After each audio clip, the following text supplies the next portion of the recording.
Amigos, muy buenas tardes. Estamos nuevamente aquí en Contrapunto TV, que se transmite todos los miércoles a las 13 horas por astl.tv. Hoy es un programa especial porque estamos con dos expertos en el tema. Como ustedes saben, el tema de ahora es la política, la corrupción y la violencia en el fútbol. Y para ello contamos pues con Ricardo Magallán, periodista de Milenio, de Capital 21 y TVC Deportes. Ricardo, qué honor que estés con nosotros. Así es, bienvenido Ricardo. Bienvenido. Enrique, un gusto estar aquí con ustedes y muchas gracias por la invitación. Contamos también aquí con Juan Aguilar, experto en políticas públicas, internacionalista, también analista político toda la vida. Juan, qué gusto que estés con nosotros. No, hombre, el gusto es mío, gracias por la invitación. Ahora sí que hasta que se me hizo estar con ustedes. Al contrario, para nosotros es un honor que estés con nosotros. Bienvenido, aquí es tu casa, igual Ricardo. Es un honor. Y bueno, pues como todos los miércoles, qué bueno que está con nosotros otra vez Óscar Valencia. Como ustedes saben, él preside la Asociación Política Nacional Jóvenes Universitarios por México. Óscar, qué bueno que estás aquí puntualmente como todos los miércoles. Gracias, Enrique.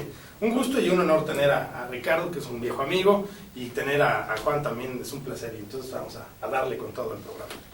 Bueno, amigos, pues hoy tenemos un tema que está candente, que lo habíamos pensado desde la semana anterior, pero nunca creímos que fuera a subir tanto la temperatura para estos temas. Pues habíamos pensado, bueno, veníamos todavía del partido de fútbol de México con Panamá. Y creí que íbamos a estar hablando de cómo había perdido México la Copa de Oro. En realidad no son los temas del programa. Como ustedes saben, hablamos de política. Pero ahora la política está muy metida, la corrupción y la violencia en el fútbol. Y bueno, pues de hecho, desde que estalló el escándalo de corrupción en la FIFA, estos temas han estado presentes en los debates públicos. Desafortunadamente casi no se habla ya de fútbol, sino más de corrupción, de política y ahora de violencia, con el caso del Piojo y Martinoli, que vamos a tratarlo en la última parte del programa.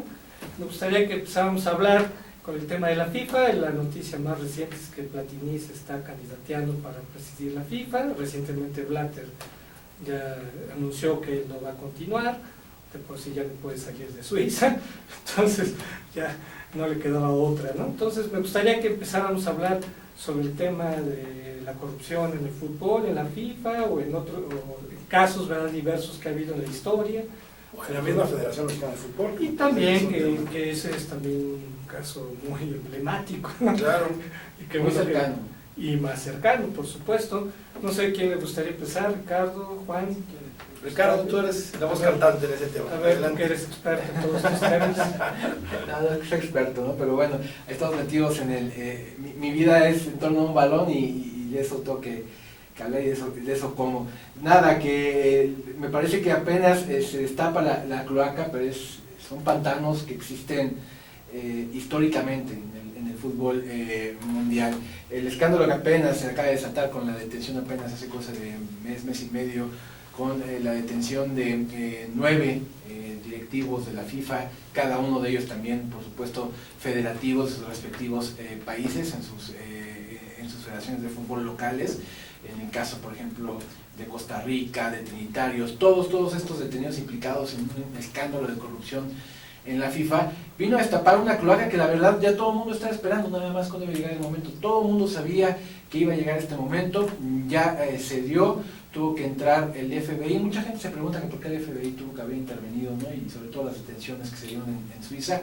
Esto obedece a que la investigación, el hilo que jala, ¿no?, precisamente, y que abre esta caja de Pandora, es a raíz de una investigación que se hace por malversación de fondos y también malos manejos en cuanto a los derechos de transmisión, que se manejan millones y millones de dólares, para la realización de la Copa Centenario América, la Copa América Centenario, que se va a realizar el próximo año en Estados Unidos y que va a enfrentar, que es lo mismo de la Copa América que recién se jugó en Chile, pero a raíz del centenario de la CONMEBOL, que es la Confederación Sudamericana de Fútbol, decidieron festejarlo con un torneo continental, en serio, ahora sí, lo que toda la palabra implica, que es los equipos de la CONMEBOL, las 10 selecciones, más México, Estados Unidos, Canadá y algunas selecciones del Caribe, para hacer un torneo realmente continental y llamarlo la Copa Centenario América. Se va a realizar la próxima, bueno, ahí está, todavía nadie ha dicho que no se va a jugar, pero está pendiendo precisamente por esta situación del caso que se destapó.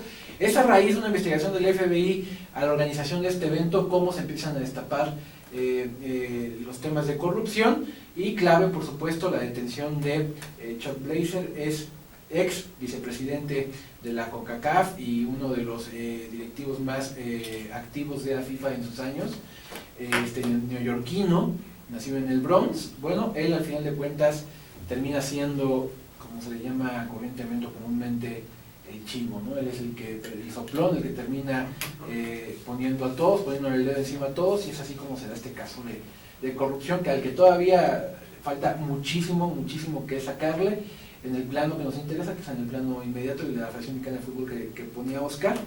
Pues está ahí ya el fuerte rumor de que hay 5 directivos implicados en esta investigación del FBI, 5 directivos de la Federación Mexicana de Fútbol, que son Justino Compeán, quien casualmente hasta el próximo viernes fungirá como presidente de la Federación Mexicana de Fútbol. Su sucesor, que ya lo vimos ayer anunciando el cese de Miguel Herrera, que es Decio María Serrano, que es presidente de la Liga MX y será ya el nuevo presidente de la Federación Mexicana de Fútbol. Alberto de la Torre, ex presidente de la Federación Mexicana de Fútbol, salió él después del Mundial de Alemania de ese cargo. Guillermo Cañedo White, que sabemos el poder de la familia o del apellido, ¿no? Y Gonzalo Fernández, que fungía como contador de la federación en la época de Alberto de la Torre como presidente de la Federación Mexicana de Fútbol. A Gonzalo sí va a estar medio complicado que lo encuentren porque murió hace 3 años, pero ahí está, su nombre se dice que aparece precisamente. ¿Enrique Bonilla no está entre los implicados? No, porque esta investigación va de mucho tiempo más atrás, incluso porque todo el mundo se pregunta por qué Decio de María, si Decio funge, bueno, hasta, insisto, 3 años será presidente de la federación, pero siempre Decio fungía como presidente de la Liga MX. Acá no es una investigación en la Liga, sino a nivel federaciones. Todo el mundo preguntaba por qué Decio está implicado en este escándalo de corrupción, porque Decio, también recordemos, antes de ser el presidente de la Liga MX, antes de que se independizara la Liga de la Federación Mexicana de Fútbol, fungía como secretario general de la Federación Mexicana de Fútbol. Claro. Aparte, eso es en el papel, en la operación real del organismo, él siempre ha sido el que opera desde cuestiones administrativas hasta las deportivas dentro del edificio que se ubica en Colima. Y las políticas también. Juan, ¿qué te motiva todo esto? Pues mira, la verdad es que estamos pasando por un momento muy complicado a nivel nación, a nivel del mundo, ¿no?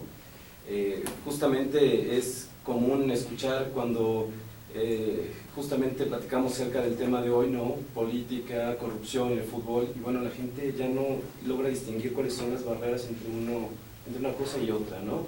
Entonces es muy lamentable porque pues finalmente inmiscuidos en toda la dinámica del día a día donde hay todas estas complicaciones de corrupción, de escándalos, bueno, lo que uno quiere es llegar el fin de semana, ver el fútbol, ¿no? En muchos casos, y olvidarse un poco de esta situación. Y lo que está pasando es que bueno, ahora ves el fútbol y te das cuenta que prácticamente estamos metidos en la misma dinámica en todos los ámbitos de nuestra vida, ¿no?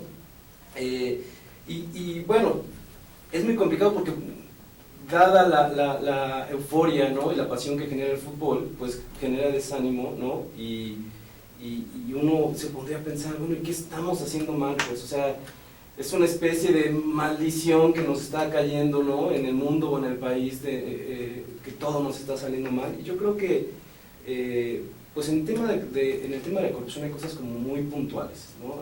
Hay hechos como muy precisos que tal vez vale la pena tocar rápidamente un poco para entender el fenómeno de la corrupción y saber por qué se puede dar la corrupción en cualquier ámbito, ¿no? No es que estemos pasando por una etapa en la que estemos pagando algo, sino que justamente hay elementos ahí que hacen propicia la corrupción, ¿no?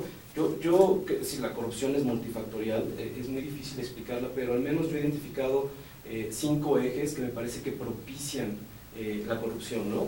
Uno es los actores. Finalmente la corrupción existe porque alguien la ejerce, o sea, la corrupción no existe como un concepto simple, la corrupción está porque alguien se corrompe, si alguien corrompe existe alguien que es corrompido, ¿no? Entonces, ¿qué es lo relevante, ¿no? de los actores? Lo relevante me parece es qué tan propicios son los actores al tema de la corrupción. Es decir, cómo ven ellos la corrupción, ¿no? Cómo la viven, ¿no? Y esto está en múltiples ámbitos, ¿no? Por ejemplo, hablando de la FIFA, con la primera reelección de Blatter, bueno, vimos un gran número de federaciones que justamente lo apoyaban, ¿no? Más de 113 me parece.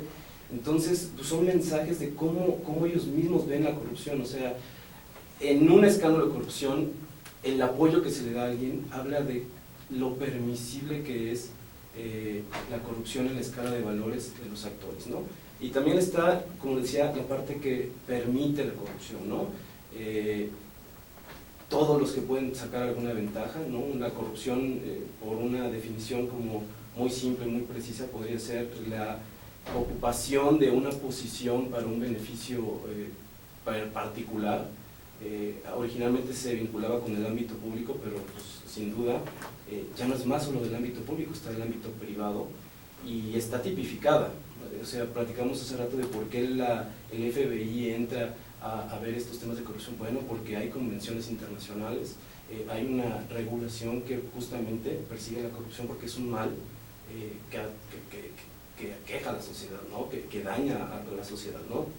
Entonces, pues eso es uno de los factores. Ahora, ¿qué es relevante también de los factores? Que hay una multiplicidad de actores, ¿no? Está, por ejemplo, en el tema de la FIFA, el presidente, los directivos, están las federaciones, pero también están los equipos, ¿no? Finalmente estamos hablando de un deporte y están los jugadores, ¿no?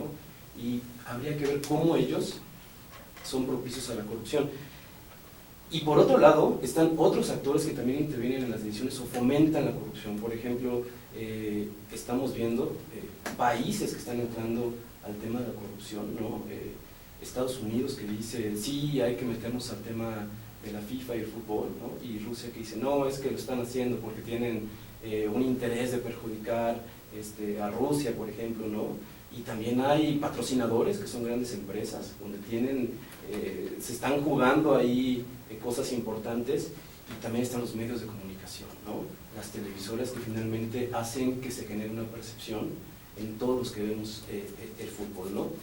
Otro tema que se vincula con los actores que yo creo que vale la pena tocar es el tema de los intereses, ¿no? Hay intereses de distintos tipos, ¿no? Está el prestigio, la fama, el poder, la influencia, pero hay un interés, el interés, digamos, que es uno de los principales valores mundiales ahora, que es el dinero, ¿no? Y justamente hace rato platicábamos de las sumas de dinero que maneja el fútbol a nivel mundial, ¿no? Entonces, cuando hay actores que son múltiples, que tienen una propensión a la corrupción, y además hay un fuerte interés de por medio que se puede traducir en ganancias económicas, bueno, pues ahí se empieza a generar algo muy importante en torno a la corrupción, ¿no? Leía una nota que tan solo en el 2014 se habían generado más de $2.000 millones en torno al tema del fútbol en la FIFA y todo esto, ¿no? Otro factor que yo creo que es fundamental en el tema, o para entender la corrupción, tiene que ver con las instituciones débiles.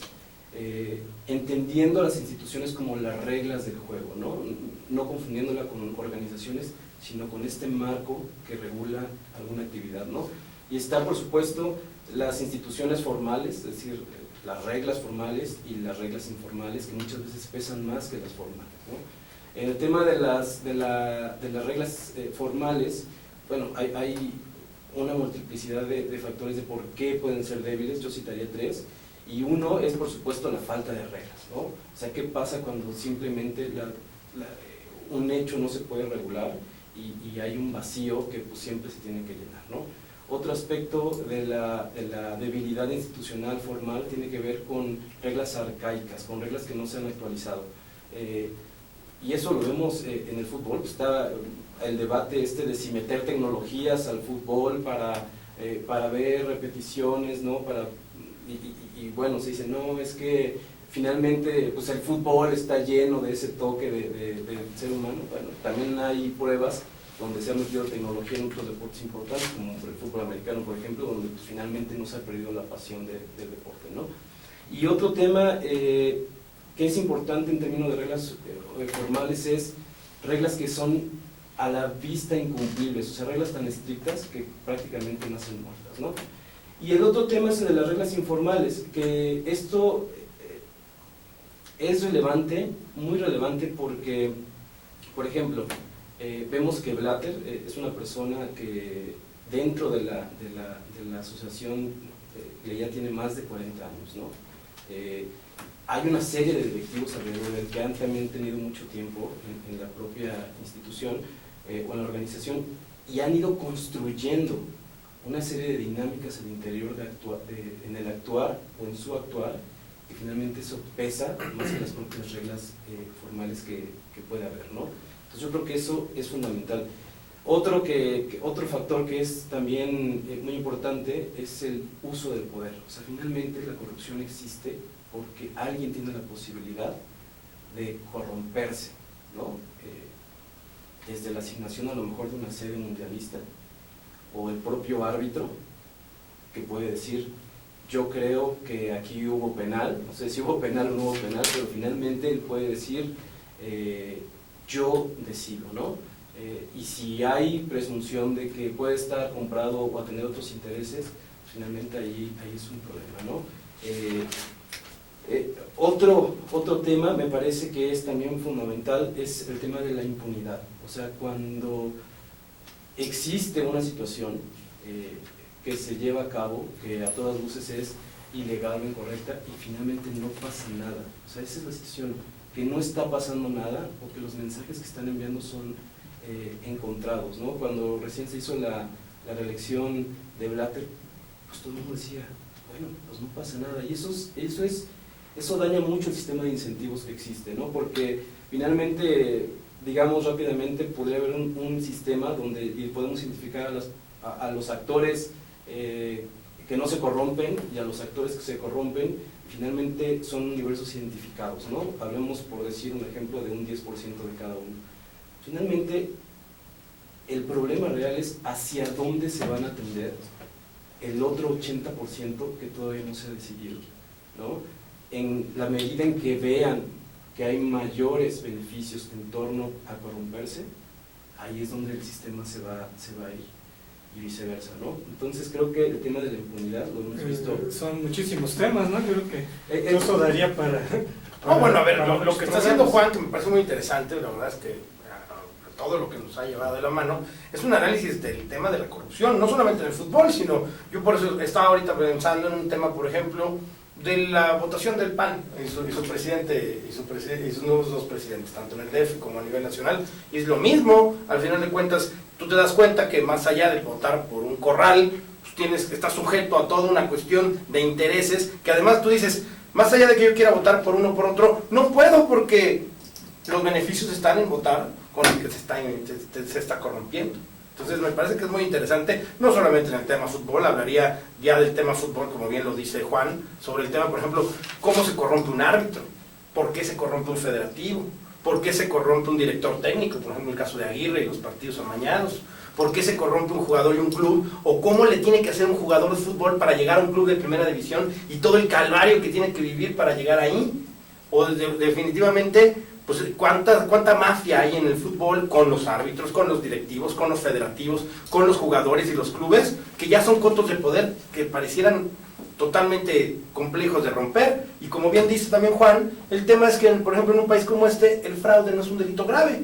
Si tú haces un fraude como esto, hay corrupción así, no es un delito grave. ¿Qué acabará pasando? Irás, pagarás una fianza, a lo mejor devuelves parte del dinero que te robaste y se acabó. Nunca vas a pisar la cárcel. Entonces esos son temas que a mí me parecen muy interesantes, pero que yo lo pongo a consideración, y sobre todo Ricardo, que vive de primera mano todo esto, que nos comente cuál es la visión de todo esto y si realmente hay un interés de Estados Unidos para afectar mundiales como Dubái y Rusia. Tiene que ver, por supuesto. Recordemos que la sede, Estados Unidos peleaba precisamente por sede, la sede del 2000, la que le dan a Qatar, ¿no? Entonces, que es un mundial que nació maldito, ¿no? Claro. Igual, sigue con un asterisco de no se sabe realmente si se va a poder realizar con la presión que están haciendo tanto los ingleses como los de Estados Unidos por arrebatarle.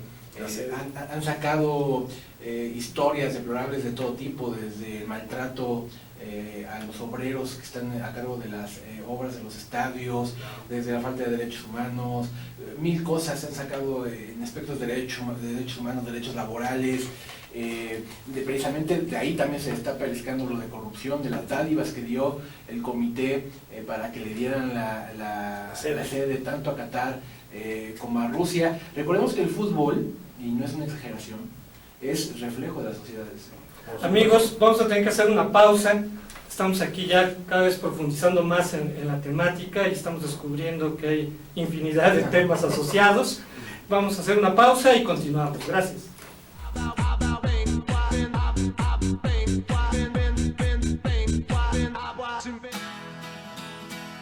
Crea tu propio negocio. Haz realidad tu proyecto. Comparte ideas para ganar dinero. Impulsa y entrena tu talento. Procura emprendimientos rentables y con futuro. Empieza hoy. Dayman, la receta del éxito. Dayman, por más de 7 décadas y con presencia en más de 9 países, se ha consolidado exitosamente como una empresa que desarrolla, fabrica y distribuye colorantes, saborizantes y productos alimenticios por excelencia. Nuestros productos abastecen a una amplia industria dedicada al manejo de alimentos micro, pequeña y de media a grande escala, ya que estos cumplen con altos estándares de calidad a nivel nacional e internacional y están elaborados para satisfacer las necesidades del mercado y gustos de nuestros consumidores. Nuestro principal objetivo es brindar un producto de calidad que nos permita mantener la lealtad de nuestros clientes y consumidores, excediendo sus expectativas de servicio. En Dayman desarrollamos la creatividad e impulsamos al máximo nuevos negocios. Dayman, proveedores de color y sabor por excelencia.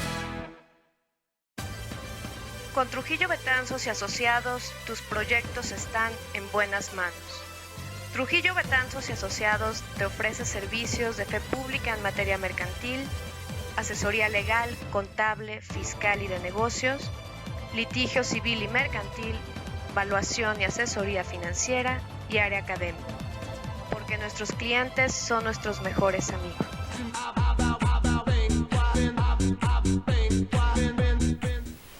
Continuamos, amigos, aquí en Contrapunto TV analizando el tema de la política, la corrupción y la violencia en el fútbol.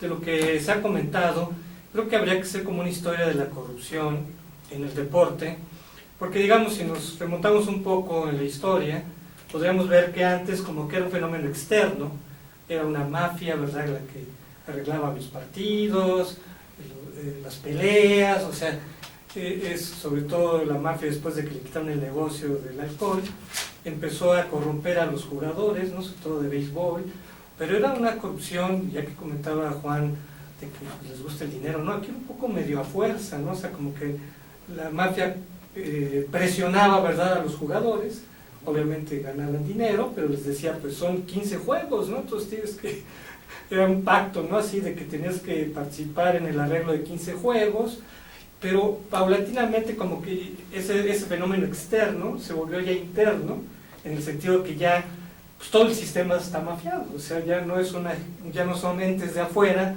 maléficos, que corrompen a gente buena, sino que ya todos son corruptos, o sea, se ha vuelto una cuestión ya muy escandalosa y tan grotesca, como fuimos testigos en el partido de México-Panamá, que fue evidente que no se quería que la final fuera Jamaica-Panamá, o sea, eso hubiera sido una bancarrota, una catástrofe económica para los organizadores del evento, que en este caso es la CONCACAF, ¿no? Aparte de la cuestión va más allá de si el estadio se iba a llenar el día de la final o no, no tiene que ver con un estadio lleno, tiene que ver con los contratos ya prefirmados desde muchos años antes del propio torneo. Un patrocinador firmó y pagó una fuerte cantidad de millones de dólares para asegurar que durante la final su marca estuviera bien posicionada, y obviamente que esos patrocinadores le iban a ir a la yugular a la CONCACAF, ¿no? Y ya no iban a querer volver a revalidar ese contrato para la siguiente Copa Oro, ¿no? Patrocinadores que dicen, no es la exposición de la final que se esperaba, y que incluso desde el principio se arma el calendario a manera de que llegue en México, Estados Unidos y se enfrenten, o sea, de que no se vean las caras antes de la final, sino ahí, arman el calendario, viene un accidente como el de Estados Unidos, viene la trampa como la de México, que parecía que iba a quedar fuera, imagínense la final Panamá-Jamaica, con tu empresa, no sé, de licores o de lo que fuera, te habías pagado, no sé, 120 millones de dólares por derechos, y que en la final, si te iban a ver, no sé, 100 personas, pues en Panamá-Jamaica te iban a ver 5, ¿no? Lo que iba a repercutir eso precisamente. La población de Jamaica y la población de Panamá es menor a la del Distrito Federal, tan simple como eso. Sí, sí, sí. Entonces juntos, entonces dices, no iba a haber quien viera ese partido, a lo mejor por el morbo de verlo, pero realmente el alcance de un partido así se volvía nada a lo que se había proyectado con un México-Estados Unidos. Y lo decías hace rato, Oscar, el tema de la corrupción, de que aquí el fraude no pasa nada, que es un delito menor. Bueno, en el caso del fútbol mexicano vamos más allá, o sea, y seamos más puntuales. Ni siquiera o sea, el fraude no es delito en el fútbol mexicano. ¿Por qué? Porque recordemos que siempre el escudo de la Federación Mexicana de Fútbol es que es una AC. Claro. ¿No? O sea, ellos hacen su club de Tobit, son sus reglas, y ellos dicen cómo se castiga, ¿no? Así es. ¿No? Entonces, en el caso mexicano es muy complicado que llegue una autoridad a querer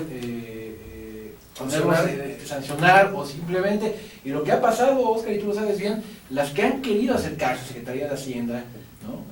La Secretaría del La Trabajo. Secretaría del Trabajo por la cuestión de los dobles contratos, la evasión de impuestos a través del no pago de cuotas del IMSS y demás. El no poder tener un sindicato de jugadores, que eso Al final el camino siempre se ha quedado en el mero intento, ¿no? Sí, No ha porque salido además el más. cañonazo es durísimo. Bueno, de entrada la FIFA es más poderosa que gobiernos. Que ONU. Sí.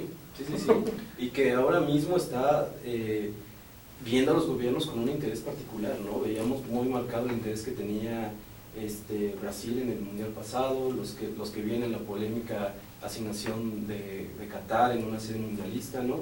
Y respecto a lo que dicen es justamente eso, o sea, la cadena de la corrupción, o sea, como un elemento genera más elementos de corrupción, ¿no? Claro. Por ejemplo, lo que comentabas ahorita, Ricardo, pues alguien hace un calendario, ¿por qué? Porque puede, tiene ese poder de hacer un calendario y lo hace conforme a intereses.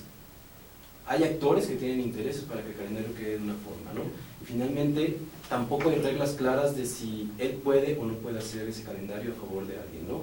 Y finalmente, cuando pasa, pues no pasa nada, ¿no? Entonces, esa es la situación que nos lleva justamente a estos otros aspectos. Bueno, que alguien quiere entrar, pero no se deja entrar al gobierno, y también hay intereses de controlar, pero a lo mejor son más importantes los intereses de remuneraciones económicas, de no generar un problema público. O sea, finalmente... Creo que en el caso mexicano es muy claro, Juan. O sea, ¿quién se va a querer meter? Ya no estamos hablando de los equipos de fútbol, lo que significa el fútbol para la sociedad. ¿Quién se quiere meter, quién quiere confrontar a los empresarios más importantes de este país, los pilares económicos de este país, que todos están metidos en el fútbol? Así es. Todos.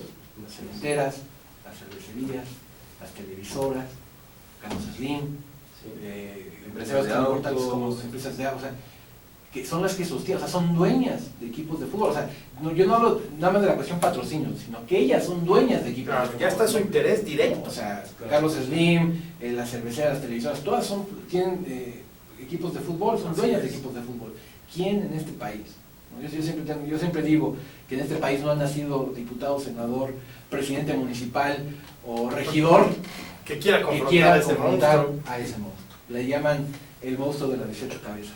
Claro. Los equipos de fútbol. Sí, efectivamente. Yo creo que ahí es muy importante que justamente, porque planteamos un escenario en el cual prácticamente todo es desaliento, ¿no?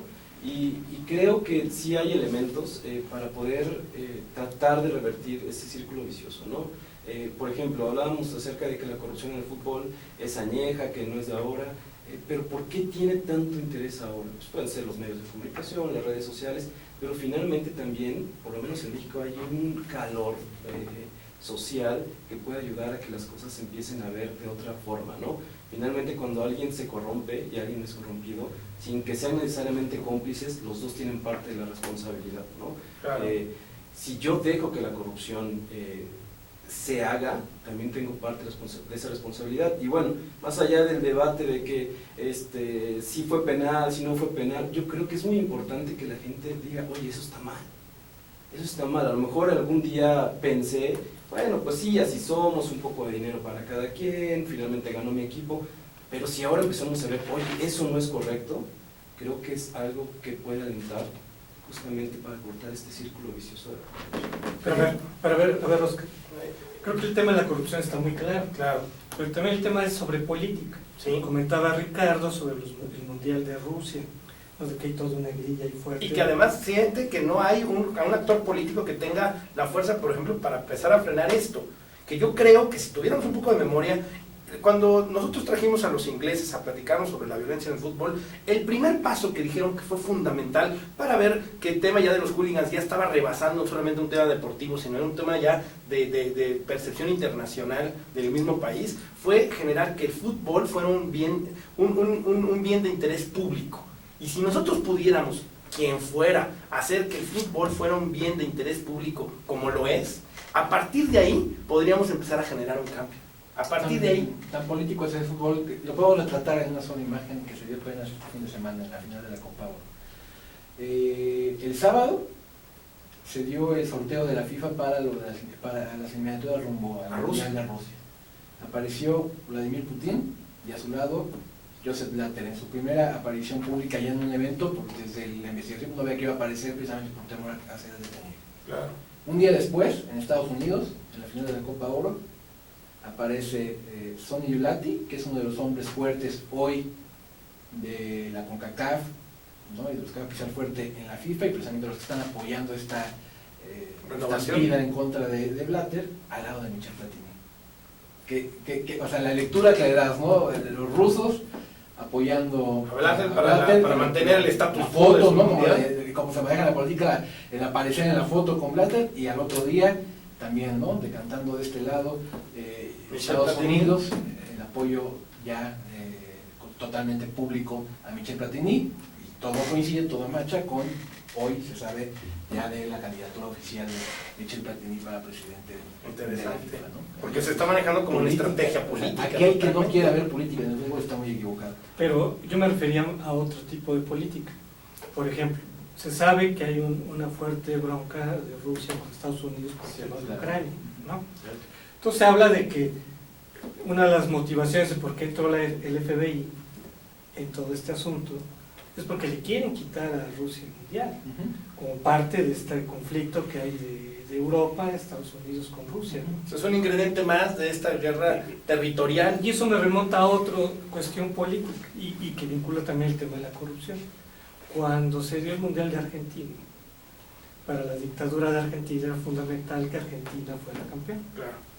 Ustedes recuerdan, ya en una eliminatoria previa, dentro del Mundial, contra Perú, Perú había estado jugando muy bien, Argentina tenía que ganar 6-0, entonces veía en chino eso, o sea, como si Perú trae muy buen equipo, pues, casualmente Argentina le ganó 6-0 y llegó a la final y ganó.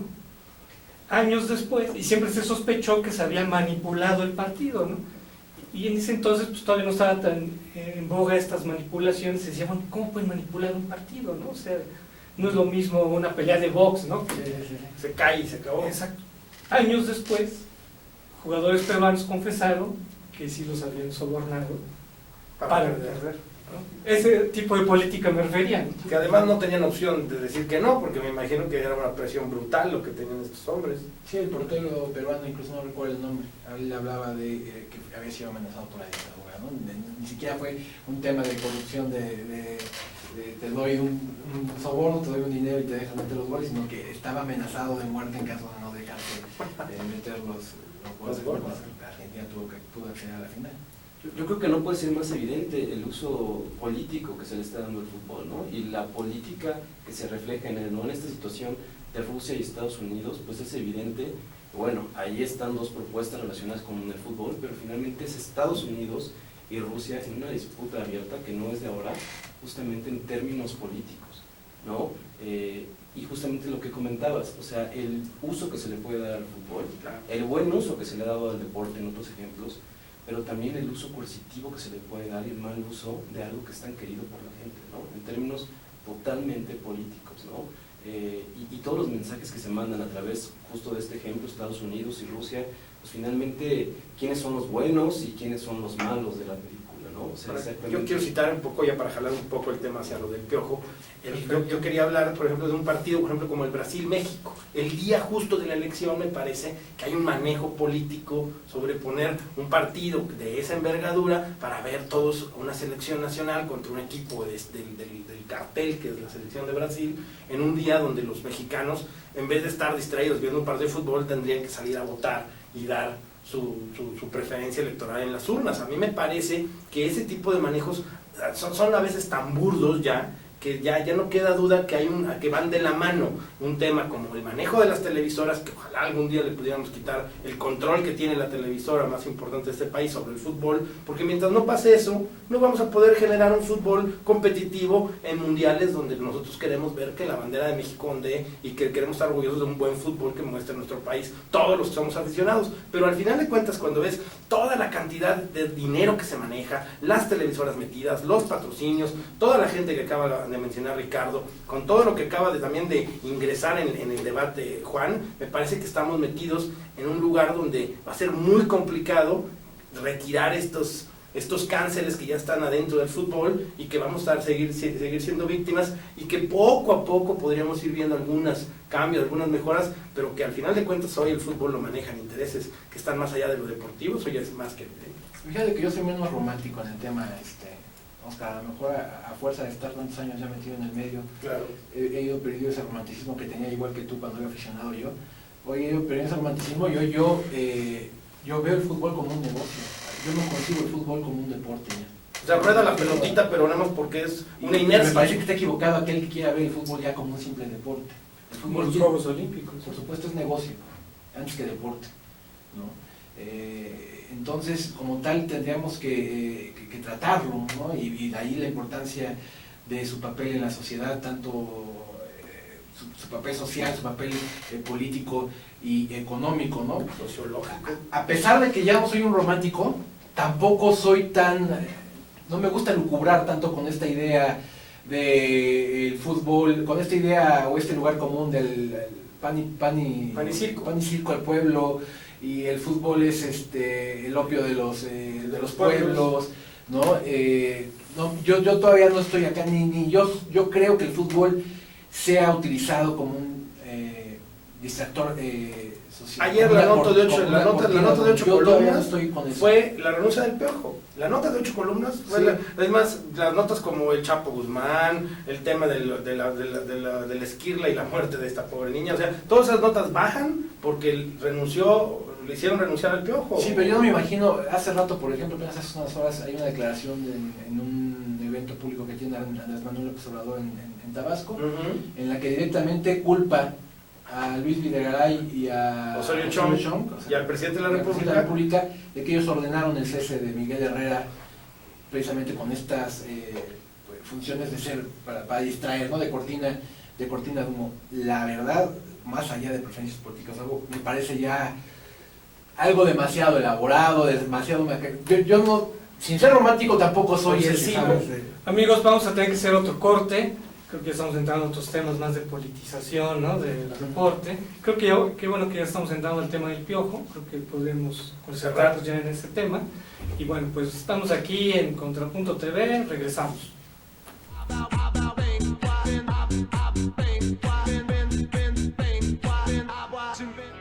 En Deiman contamos con 3 centros de distribución en México, ubicados en las ciudades de Guadalajara, Puebla y México. Distribuimos al interior de los Estados Unidos por medio de un centro de distribución ubicado en la ciudad de El Paso, Texas. Atendemos Centro y Sudamérica con apoyo de nuestro centro de distribución en Lima, Perú. Actualmente, comercializamos nuestros productos en España a través de nuestro distribuidor ubicado en Madrid, lo que nos permite ser una empresa de talla internacional, dispuesta a servirle y brindarle asesoría para el óptimo uso de nuestra amplia gama de productos. Cabe destacar que todos los productos elaborados en Deiman se fabrican con ingredientes aprobados por la Secretaría de Salud en México y FDA en Estados Unidos. Contamos con capacidades operativas, certificados kosher, programas de buenas prácticas de manufactura, controles de saneamiento, sistema de atención a quejas y reclamaciones, seguridad industrial, auditorías internas y un programa de trazabilidad y recuperación de producto. Feyman, proveedores de color y sabor por excelencia. Ruiz Robles, corredores públicos y peritos traductores. Trabajamos para darles seguridad, confianza y un servicio profesional en sus asuntos relacionados a fe pública, valuación, arbitraje comercial, asesoría jurídica y traducciones. Para nosotros lo más importante es su satisfacción, brindándole además la asesoría jurídica necesaria en su negocio, con un equipo de profesionales capacitados para prevenir y resolver situaciones de riesgo en su empresa. Le aseguramos una asistencia profesional personalizada y humana a quien consideramos más importante, el cliente, porque las oportunidades pequeñas son el principio de las grandes empresas.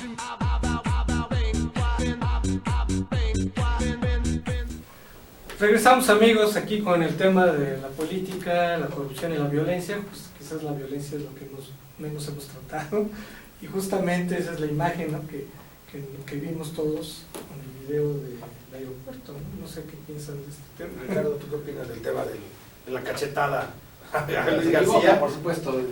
Siempre he dicho yo que la segunda silla más caliente de este país, después de la del presidente de la República, es el director técnico de la selección nacional. Yo tuve la fortuna de cubrir, ser reportero de selección nacional desde 2002 durante 8 años, 2002 a 2010. Mi trabajo era ser sombra del equipo, a donde iba el equipo yo tenía que estar con ellos, y ahí tuve la oportunidad de conocer precisamente esto, ¿no?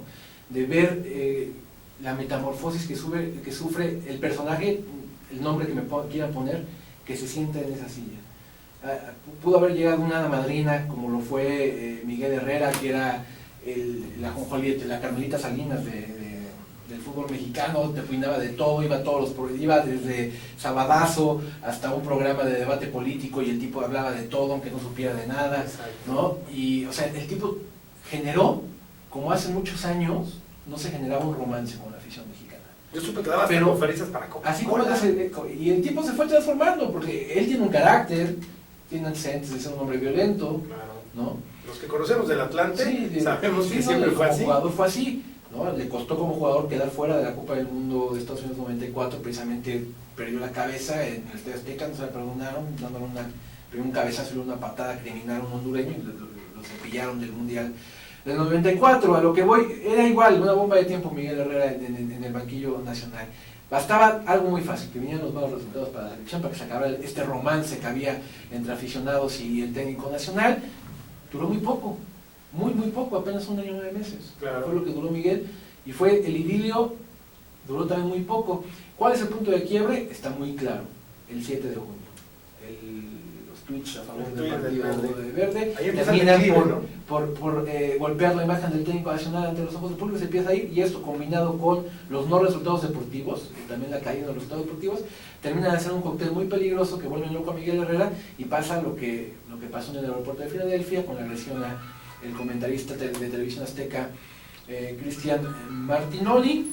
Al final de cuentas, a lo que iba con este símil entre la silla del presidente de la República y la del técnico de la selección nacional, pues tiene que ver que también ahí se tienen que guardar formas, aunque sea fútbol, también se tienen que guardar formas y protocolos. Miguel faltó a los protocolos o las formas mínimas que tienes que tener como técnico nacional, y por eso se tiene que ir. Había salvado ya, con ganar la Copa Oro como fuera, con trampas o como sea, había ganado ya unos meses más de aire al frente de la selección nacional, y él mismo se pone la soga al cuello estallando contra Cristian Martinoli, ¿no? Y al final de cuentas, víctimas, como pues, somos los mexicanos, parte de nuestro ADN, terminamos creando también un mártir, ¿no? La figura del narrador, que ese es un análisis aparte. Tendríamos que ver también quién regula, o quién nos regula, los que estamos atrás de un micrófono, ¿no? Claro. ¿Quién te va a castigar por ofender, por ir más allá de la crítica del trabajo, en este caso del seleccionador nacional, o quién te va a castigar por meterte con la familia y cosas así, ¿no? Pero al final de cuentas, Miguel Herrera, como lo dijo en el comunicado que presentó, se equivoca y se tiene que ir, ¿no? ¿Y es común que haya este tipo de enfrentamientos entre directivos y comunicadores? ¿Tú que eres un comunicador? Sí, la verdad es que sí, porque que se hagan públicos es diferente, ¿no? Exacto. Pero hay cantidad de historias de veras de no creerse. Dijo Decio que éramos una gran familia. No. Sí, tiene que ver también con los ejemplos que se le están mandando, ¿no? O sea, el fútbol al ser tan seguido, es decir, que los líderes del fútbol, ¿no?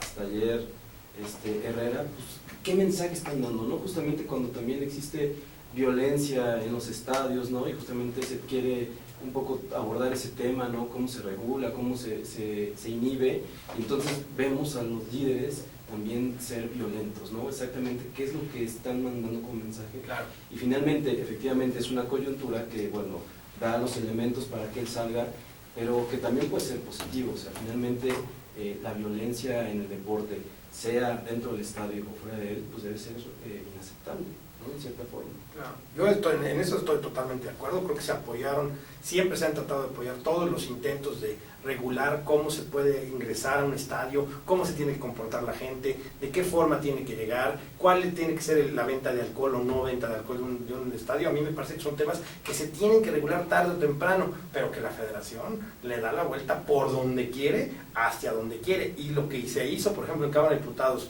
con el Tibio Muñoz, fue una cortina de humo, porque solamente generar mayores penas a los que cometen delitos adentro de los estadios no me parece que solucione el problema. Al contrario, me parece que simplemente es dejar que esto siga creciendo y a ver si no un día vivimos una tragedia. En el partido de Chivas Atlas pudo haber pasado algo gravísimo, que afortunadamente no pasó, pero que siempre estamos en el filo de la navaja para que pase algo. Cada vez son más los congresos estatales que ponen, aprueban leyes, ¿no? Para tratar de erradicar la violencia en los estadios, pero desde ahí, fíjate, o sea, estamos hablando de erradicar la violencia en los estadios. O sea, llegamos al punto de que ya es crear leyes para erradicar, no para prevenir. Claro. ¿No? O sea, ya no es una cuestión de prevención, sino de erradicar, porque ya nos cayó encima, ¿no? Así es. Entonces, cada vez el último de ellos, Jalisco, apenas la semana pasada, a raíz precisamente de todos los incidentes que se dieron ya últimamente en la cancha del Estadio Jalisco, en el Unilife, se aprobó ya esta ley antiviolencia en los estadios.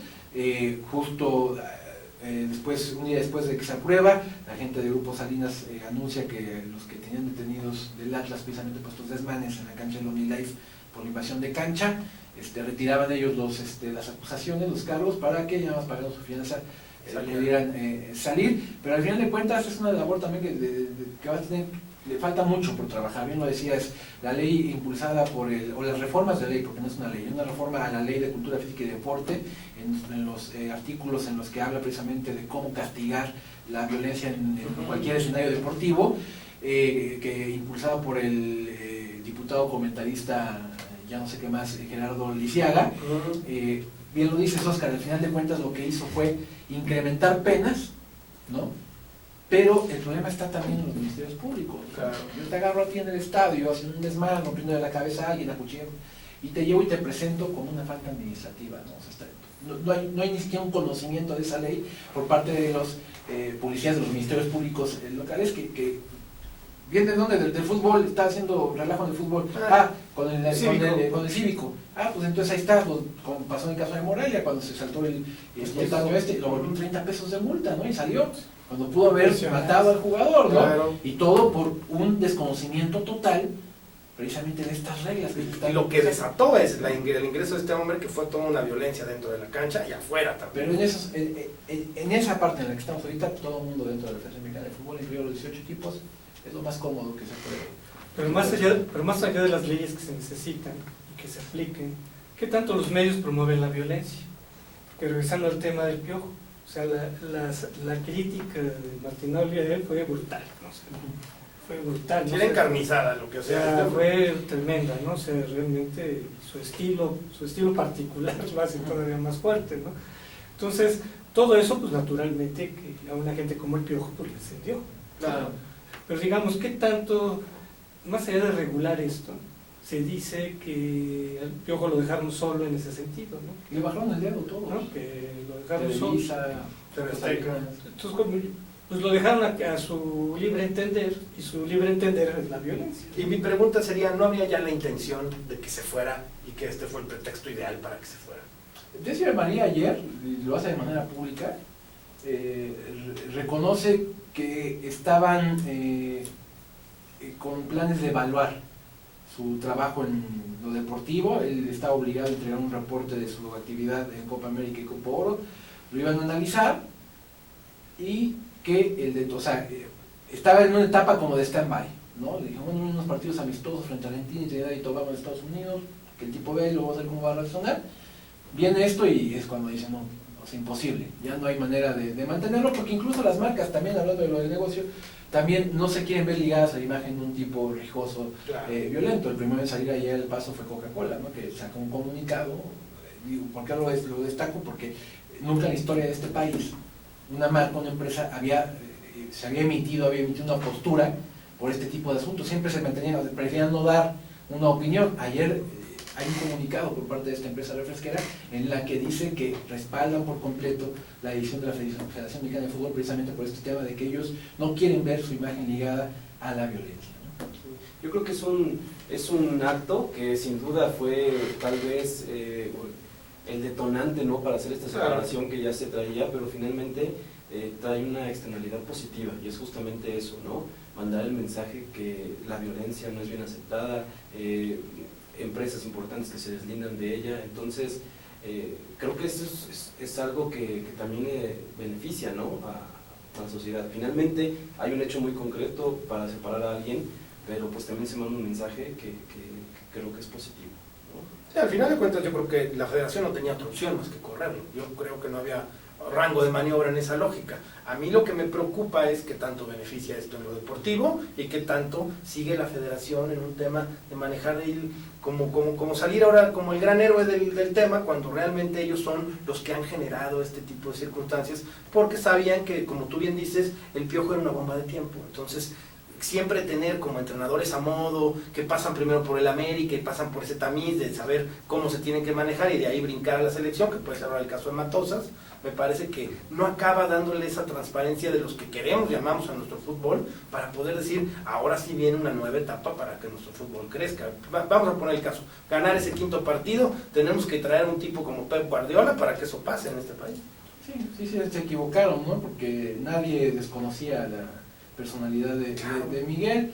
Se equivocaron no ponerle una nana, sí, una palabra como la tuvo en su estancia en América con en la figura de Ricardo Peláez. Claro. Acá el que tenía que haber fungido el papel de nana era Héctor González Iñárritu, el director de selecciones nacionales, y termina, no sé si equivocándose, me parece, después de tanto estar juntos, Héctor termina haciéndose su amigo y termina la personalidad de Miguel abrumándolo, arrollándolo por completo y pasándole por encima, y entonces Miguel se hace el emperador, ¿no?, de las selecciones nacionales, y pasa esto que pasa. ¿Quién, de la decisión que tenga que venir? Obviamente, que esto será una elección fuerte. En el caso de Miguel Herrera no creo que se vaya a cometer, por lo menos en el plano inmediato, un error de magnitud. Para aquellos que hablan, por ejemplo, de como posible sucesor Pedro Caiciña, que fue el técnico campeón del fútbol mexicano con Santos Laguna, también, ¿no? O sea, hay antecedentes, si no, hay una larga lista pero de Matosas o el que mismo es un Tuca, tipo todos tienen que ha estado ¿no? inmiscuido varias veces en incidentes que generan violencia, ¿no? Claro. Entonces, tendrán que ver eso, y me parece que el brinco va a ser voltear hacia el extranjero y traer a alguien de allá. O sea, aquí yo creo que lo importante es evitar que se vuelva a repetir una situación igual. Claro. Porque no podemos estar cambiando de entrenador cada rato, o sea, sí, sobre todo en estas coyunturas tan críticas, ¿no?, como tú comentabas, a nivel nacional o a nivel del fútbol, ¿no?, de que genera una crisis, ¿no? Entonces yo creo que el problema aquí del Piojo es que los dejaron crecer demasiado, ¿no?, que se devoró a muchas cosas, ¿no? Sí. Y o sea, fue un Frankenstein, ¿no?, que salió de control. Entonces yo creo que el principal aprendizaje de todo esto, que independientemente de la personalidad, imagínate un Tuca Ferretti, ¿no?, que tal vez es una cosa muy fuerte, ¿no?, más allá de la personalidad del director técnico, tiene que ser acotado, ¿no? Tiene que ser acotado. Lo mismo de esos conceptos tú comentabas, que mucho tengo que ver la federación. Claro. Entonces tiene que ser acotado para que no se salga de las trancas, ¿no? Sí, así tiene que ser. Y ahí está el ejemplo de Ricardo Antonio Lavolpe, que si hablamos de bárbaros y salvajes, Es uno de ellos. es el maestro, ¿no? Sí. Sin embargo, hasta el día de hoy es el único que se puede jactar en las últimas 2 décadas de tener el proceso completo. Él empezó un proceso y él lo terminó cuando acabó el Mundial de Alemania 2006, como lo prometió, una eliminatoria muy tranquila que calificó caminando con una Copa del Mundo donde no hizo más que que el resto, no hizo historia, pero que a la gente dejó con un sabor muy a gusto después de esa exhibición frente a Argentina en Leipzig. Y bueno, ahí está, ¿a qué voy con Ricardo? Es el ejemplo de que puedes tener un diablo como director técnico, pero si lo sabes llevar. Claro. ¿Y quién será el próximo entrenador? Hay muchos candidatos, ¿no? Está Marcelo Bielsa como el candidato número 1, actual técnico del Olympique de Marsella. En el plano internacional es el candidato número 1, después vienen dos del plano nacional, que es Gustavo Matosas, que cuentan por supuesto con todo el respaldo de Televisión Azteca, claro. Pedro Caiciña de Santos Laguna, el actual técnico de la selección de Chile, Jorge Sampaoli, que hizo campeón a Chile en la Copa América, y ya para los que están soñando un poco, que no es una cuestión de dinero la que lo impida, porque tienen para pagar eso y más, pero no es una cuestión de que creo que a ellos no les va a llamar la atención el proyecto, claro. Es Carlo Ancelotti, ex técnico del Real Madrid, y Jürgen Klopp, ex técnico del Borussia Dortmund en Alemania. Muy bueno. Amigos, pues tenemos que terminar. Creo que quedaron muchos temas pendientes. Yes. Pues agradecemos mucho aquí la presencia de Juan Aguilar. Te agradecemos mucho. Y pues yo creo que ahí quedó pendientes diversos temas que mencionaste, que son temas muy de fondo, que nos llevan al sistema anticorrupción, etcétera, etcétera. Ese tema ahí. Y luego lo retomaremos. Muchas gracias. Ricardo, pues toda una eminencia del fútbol. Así es, una personalidad. Qué gusto. Creo que aprendimos mucho hoy. Y Oscar, bueno, pues qué bueno. Yo feliz de estar en este programa. Y nos faltó tiempo, ¿verdad? Así es un tema que lo vamos a retomar más adelante. Próximamente van a venir temas muy políticos. Claro. Y amigos, pues les agradecemos su presencia aquí en Contrapunto TV. Y creo que fue un tema que espero que les haya satisfacido sus expectativas. Y pues estaremos aquí el próximo miércoles. Los dejamos aquí en el canal con el siguiente programa. Si yo fuera servidor público con Miguel Muñoz. Y hasta la próxima. Gracias.